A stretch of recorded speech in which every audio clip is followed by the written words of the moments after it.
টুলি আপার কথা এবং মাহমুদা হাবিবা আপাও খানিকটা যেটা বললেন চ্যালেঞ্জ আছে, তা আমরা কি খানিকটা জেনে শুনেই বিষটা পান করলাম কিনা, চ্যালেঞ্জটা নিলাম কিনা, সেটি একটি প্রশ্ন। এবং দ্বিতীয় প্রশ্ন হচ্ছে যে আপনার একটা পক্ষেই যখন সব রাজনৈতিক দল প্রচারণা চালাবে, ধরেন যদি আপনি 4টা পয়েন্ট বোঝাতে না পারেন, তাহলে আপনাকে অন্ধের মতো বলতে হবে আপনি হ্যাঁতে ভোট দেন। বিএনপিও বলবে হ্যাঁতে ভোট দেন, জামাতও বলবে হ্যাঁতে ভোট দেন, এনসিপি অবশ্যই বলবে, কারণ এই সংস্কারের পক্ষে তারা ছিল, যদিও তারা জুলাই সনদে এখন আনুষ্ঠানিকভাবে স্বাক্ষর করেনি। সেক্ষেত্রে আসলে ঘটনাটা কি ঘটতে যাচ্ছে? গণভোট কোনো খেলা না। একটু আগে কথা প্রসঙ্গ হচ্ছিল খেলা জমবে, তো হঠাৎ করে মনে হলো মানে ভোটকে আমরা একটা খেলা বলি, সেই অর্থে আমি আপনার কথাটাকে নিয়ে বলতেছি। আপনি যে অর্থে বলছেন এটা ঠিকভাবে বলছেন, কিন্তু খেলা শব্দটা শুনলে খালি শামীম ওসমানের কথা মনে হয়, সেই জন্যই বললাম আপনাকে মিন করে না, কোনো কিছু মিন করে না। বললাম যে খেলা শব্দটা কেন উনি ওইভাবে নেগেটিভলি বলছে। আজকে যখন আমরা বলছি ভোটটা এটা একটা গেম, ইটস অবভিয়াসলি গেম, এটা অস্বীকার করার কোনো উপায় নেই, বাট এটা লাইট করার জন্যই শামীম ওসমানের কথাটা নিয়ে আসছি। এবার যে কথাটা বললেন, আর একটা বুঝে হোক আর না বুঝে হোক, 77 সালে 29.3% শিক্ষিতের হার ছিল।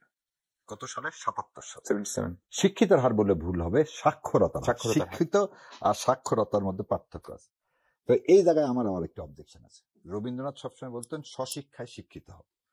তো নজরুল যে কবিতা লিখছেন ওইটা অনেক পিএইচডি ওনার ওই কবিতার উপর করে ডক্টরেট হয়েছে। সো স্বশিক্ষায় শিক্ষিত জিনিসটা আলাদা। তবে আমরা খুব ভাগ্যবান, আমরা এমন একটা জাতি, এমন একটা জাতিসত্তায়, যে জাতিসত্তার সমস্ত মানুষ, চায়ের দোকান হলে সারাদিন ওই ট্রাম থেকে শুরু করে ওই লোকাল ইউপি চেয়ারম্যান পর্যন্ত এসে শেষ হয়। এইটাই হচ্ছে আমাদের একমাত্র বিনোদন। সো রাজনৈতিক ভাবে আমরা সেই আগের থেকেই, আমার এখনো মনে আছে যে দুর্বার বলে একটা অনুষ্ঠান হতো রেডিওতে, এবং সেই দুর্বার সেনাবাহিনী কেন্দ্রিক, হ্যাঁ, দুর্বার হওয়ার আগে দুর্বার একটা ইয়া ছিল, দুর্বারের ঠিক আগেই বিবিসি বাংলা হতো, বিবিসি বাংলা শেষ, তারপরে দুর্বার অনুষ্ঠান শুরু হতো। আমার এখন মনে আছে যে রেডিওটা তখন থাকবে ফুল ভলিউমে, কি বলতেছে, এবং রাত 10টায় হচ্ছে ভয়েস অফ আমেরিকা থেকে সরকার কবির উদ্দিন হচ্ছে, আমি সরকার কবির উদ্দিন বলতাম, তার যে গলাটা, যে ভয়েসটা, so still I remember those days. তার মানে আমরা কত ছোটবেলা থেকে রাজনৈতিকরণের মধ্যে বড় হয়েছি।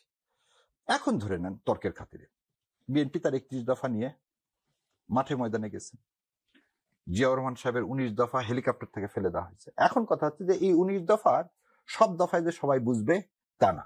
মোটের উপর মানুষ কি বুঝবে, যে এই সংবিধান গত 53 বছরে একটা সুষ্ঠু নির্বাচন 91, 93, 91, 96 এবং 2001 ছাড়া দিতে পারেন নাই।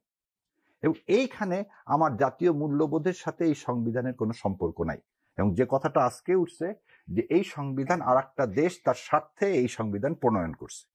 সো আজকে আমরা একই জিনিসটা চাই, মোটের উপর সাধারণ মানুষটা কি চাই, যে ছেলেগুলোর আত্মত্যাগ, যেন আপনি হয়তো দেখছেন মুগ্ধর একটা ইয়া আছে, সেখানে কে বা কারা রাত্রে বেলা আলকাতরা মেরে দিছে।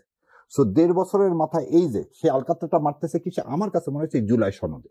কারণ আমরা আমাদের ভাগ্যের পরিবর্তন চাই, খালি শাসকের পরিবর্তন না। তাহলে মানুষকে যদি বুঝায়, বাবা উপজেলা আছে, তুমি ঠিক আগের মতো এরশাদ সাহেবের মতো তোমার এখানে একটা কি হবে, কোর্ট হবে, তুমি ওখানে যেতে পারবা, তারপর তোমাকে সব মামলার জন্য ঢাকা দৌড়াতে হবে না, আর রংপুর তাজের হাটে যাও না, হাইকোর্ট ছিল এরকম হবে, যশোরে আছে যশোরে যাবে। সো আপনাকে এইভাবে সিম্পলিফাইড করে মানুষকে কিন্তু বুঝাতে হবে। ওই অনুসৃত এই ধরনের বাংলা কিন্তু মানুষ বোঝে না।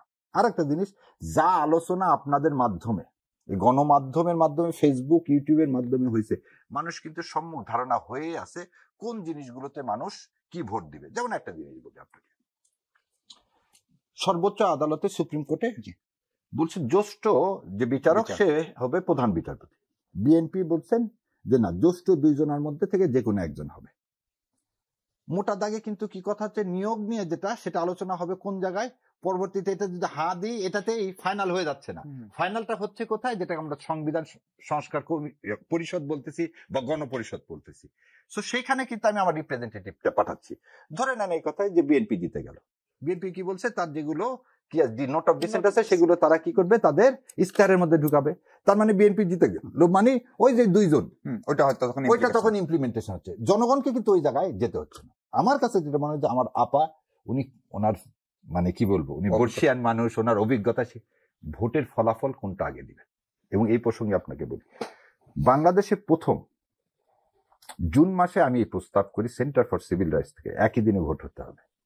তারপরে এটা নিয়ে আলোচনা হয়েছে যে, এবং সেটা হতে হবে গণভোটের মাধ্যমে। তখন অনেকে জামাত ইসলাম বরাবর এই ভোটটা আগে চেয়েছে। জামাত ইসলাম না, আমি আবার সেন্টার ফর সিভিল রাইটস আমি হচ্ছে ব্যক্তিগতভাবে বললাম, এবং সেই অনুষ্ঠানে আমরা সমস্ত দলকে দাওয়াত দিয়েছিলাম, এবং ওখানে আমরা দুইটা কথা বলছি যে অল্টারনেটিভ আগে যদি করেন তাহলে আপনি রোজার আগে ইলেকশন করতে পারবেন না।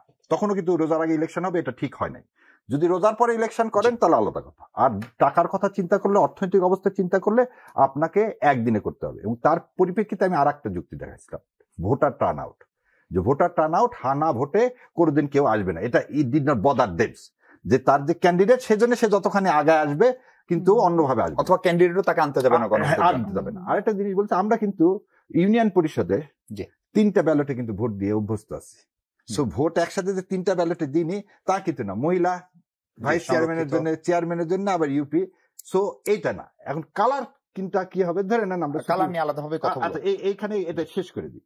সো মানুষকে আপনি মোটা দাগে বুঝাবেন, এবং এই মোটা দাগে বুঝে আপা যেটা বলছে, আপার অন্য একটা জিনিস আছে, ভোটের ফলাফলটা কোনটা আগে দিবেন।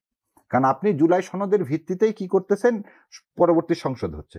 এখন যদি বলে সবাই না, আগে জুলাই সনদের ভোটটা আগে কাউন্ট হয়ে যাবে, তারপর আপনি পার্লামেন্ট ইলেকশনে, এবং আমার ব্যক্তিগত প্রস্তাবটাও তাই, আগে জুলাই ভোটটা কাউন্ট হয়ে ডিক্লেয়ার হয়ে যাবে, তারপর আপনি পার্লামেন্টের যে মেম্বার আছে তাদের, কারণ সেটা হচ্ছে প্রতিটা সেন্টারে আপনার আলাদা। আর এই ভোটের তো কাউন্ট করতে বেশিক্ষণ লাগবে না।